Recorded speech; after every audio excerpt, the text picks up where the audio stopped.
ANDIZI, meaning I will not come down, a stubborn focus on building a great life. Written and read by Beauty Kotela. Chapter 12, Fear. When it comes to our building projects, I found that generally people are not stopped by the physical fear of things, like fear of snakes or fear of criminals.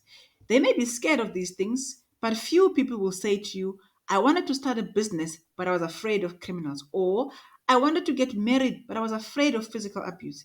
In other words, while physical harm is real and remains a risk when pursuing a building project, people tend to be able to figure out ways to mitigate it or to protect themselves against it. They will hire security, put burglar bars, or find something that will give them a sense that they are covered against physical harm. In fact, as we grow up, we seem to transition from physical fear to emotional fear. You will remember as a child being scared of the dark or scared of dogs or scared of scabengas, what we call giants, but you wouldn't think twice about standing in front of people and sing or dance or speak, not me, or raise your hand in class, whether you were right or wrong. But as we grow, we shift to the emotional. They say the number one fear in the world is not fear of death. You would think that it is. I mean, that's the ultimate, right? Dead, gone. Surely we should be more afraid, but no. The number one fear in the world is fear of public speaking. The truth is that it is not so much the speaking that scares you, rather, how you will be received and perceived by those you speak or sing to.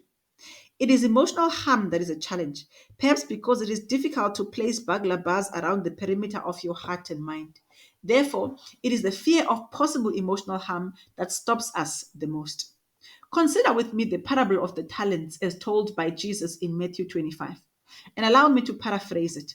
In this parable, the master is about to go to a faraway country, but before he leaves, he calls his three servants to give them talents. To one he gave 5 talents, to another 2, to another 1, each according to their own ability. And immediately he went on a journey. Notice that they all received something. While he did not explicitly state it, the instruction was implied. Use the talents. In other words, build or rebuild. Now, without going deep into this parable and its analysis, I am fascinated by the response of the 1 talent man. Upon the master's return, they all had to account for the talents given. Both the 5 talent men and the 2 talent men brought 100% return. In other words, they brought back double what they had been given. But the man with 1 talent brought no return. He simply returned that which he was given, to the absolute anger of the master. What fascinates me is the response of the 1 talent man. Master, he said, I knew that you are a hard man, harvesting where you have not sown and gathering where you have not scattered seed. So I was afraid and went out and hid your gold in the ground. I was afraid, says the 1 talent man. And so the big question is, what was he afraid of? More than the fear of losing the talent or the money, he was afraid of the consequences of that possible loss. He was afraid of the wrath of the master should he lose the talent. He was afraid of the possible humiliation that would come from having lost the master's money. He was afraid of the possible embarrassment among his fellow men if he were to lose the money. And so he thought that the safest thing to do was nothing. Bury the talent and save himself from the wrath, the humiliation, the embarrassment. But in doing so, he also deprived himself the growth. So, what is fear stopping you from building or rebuilding? Recognize it and attend to it, because fear is a tool in the hand of the enemy to either call you down from your building project or to stop you from even starting. The painful thing about fear is that almost 90% of the things that we fear and thus allow to ground us actually never happen. Therefore, if the enemy cannot ground you by their actual occurrence, if you are not careful, he will ground you by the fear of their occurrence. If we know that fear is one of our very real call downs, we have to find a way to deal with it. In this regard, I have good news and bad news. The bad news is that fear does not go away. The good news is also that fear does not go away. Now that's confusing. Let me explain. I start with the bad news. Fear does not go away. But if you are to build the kind of life you believe God has called you to, you learn to push through the fear. You may never lose the fear. So think about whatever it is that you are fearful of, because if you will only ever pursue your mission the day you lose that fear, you will wait a very long time. If you follow the stories of people who built some of the great projects, from personal to family to business projects, if you were to ask them about it, you will find that they were at some point terrified, but they did it anyway, despite the fear. One of my favorite quotes from Nelson Mandela is where he said, I learned that courage was not the absence of fear, but the triumph over it. The brave man is not he who does not feel afraid, but he who conquers the fear. So, if you are waiting for the absence of fear to carry out your great project, you run the risk of doing like the one talent man and burying your talent. You run a further risk of the master returning and finding you grounded by fear. You run the risk of missing out on the growth that comes with rolling up your sleeves with the talent and grace you have been given and building. As already mentioned, the fact that fear does not go away can also be good news. It means that even as you get ready to build or rebuild, you prepare for the fact that at some point your fear will show up and you devise strategies to manage it. It is possible to pursue your great projects and win despite the fear. In other words, if you are going to succeed in life, you will have to learn to do it afraid. Mine was and continues to be fear of public speaking. Now, some of you who would have heard me speak would be surprised by that, but it is true. Every single time that I stand in front of people and speak, every single time that I put up my hand in a meeting and speak, I have to jump over the fear. In fact, if you were to come close to my chest in those first few minutes, you will hear my galloping heartbeat. But speaking is for me one of the projects that God has called me to do. And after years of running, I finally accepted it. But having called me, He did not take away the fear. I remember useful advice that one of my elders gave me very early on in my speaking career. He said, Chawegas, you need the fear. You see, when you speak, and like me, often preach, you are speaking on behalf of God. And the fear is a message that you always need Him. You must be very worried the day you lose the fear, he said. Since then, I've learned to embrace it.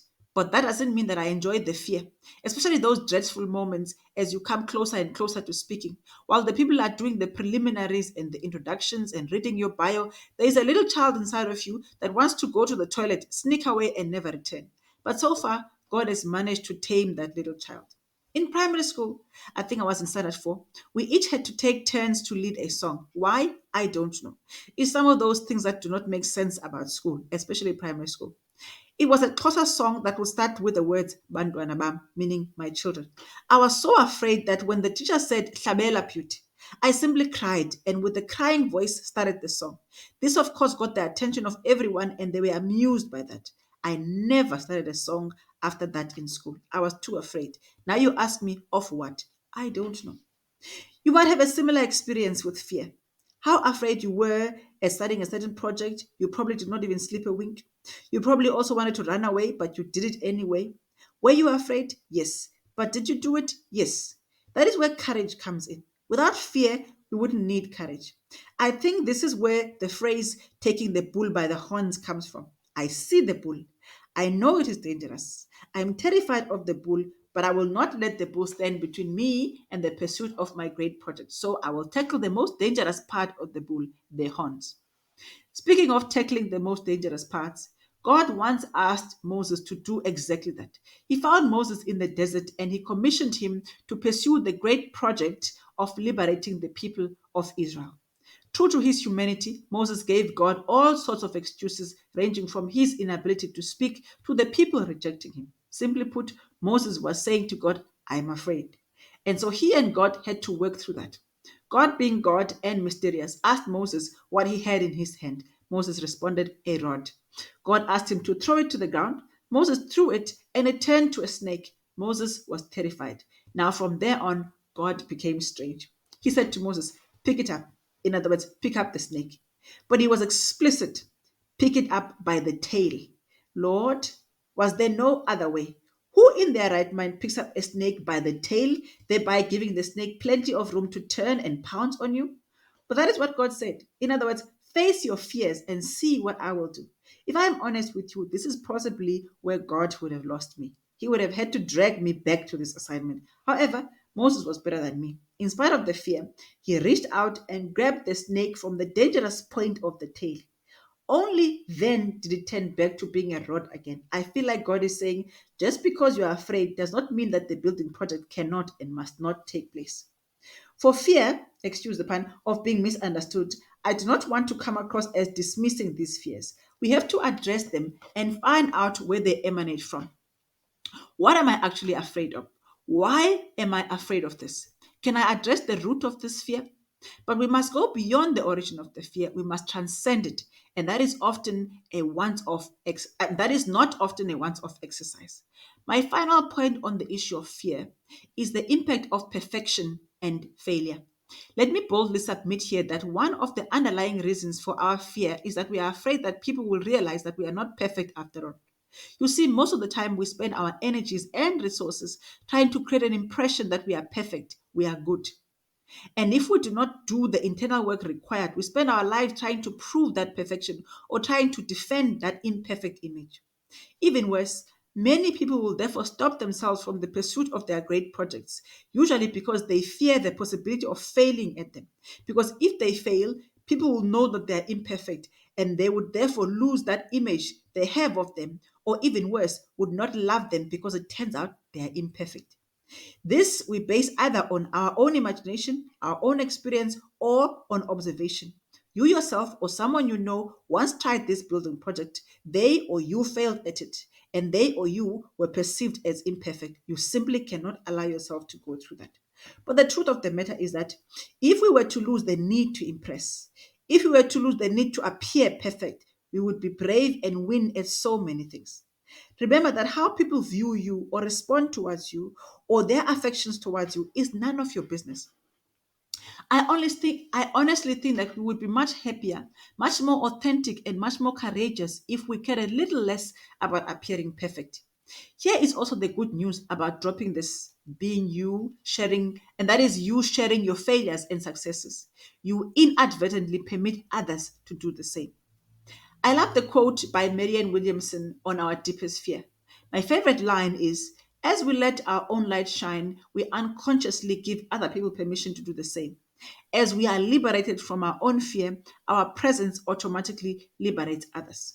The mistake we may make, however, is to think that we inspire others only when we let our light shine. That is easy. But the biggest source of inspiration for me has been those people who have gone through moments where their lights were snuffed out by something, but they prevailed and now they are shining again. In other words, there is a lot to learn from people's imperfections. You learn how not to do something. You also learn how to get up when you have indeed failed at something. Either way, you learn.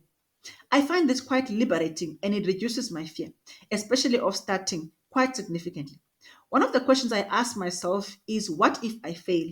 And I answer it. I will get hurt, possibly get humiliated and laughed at.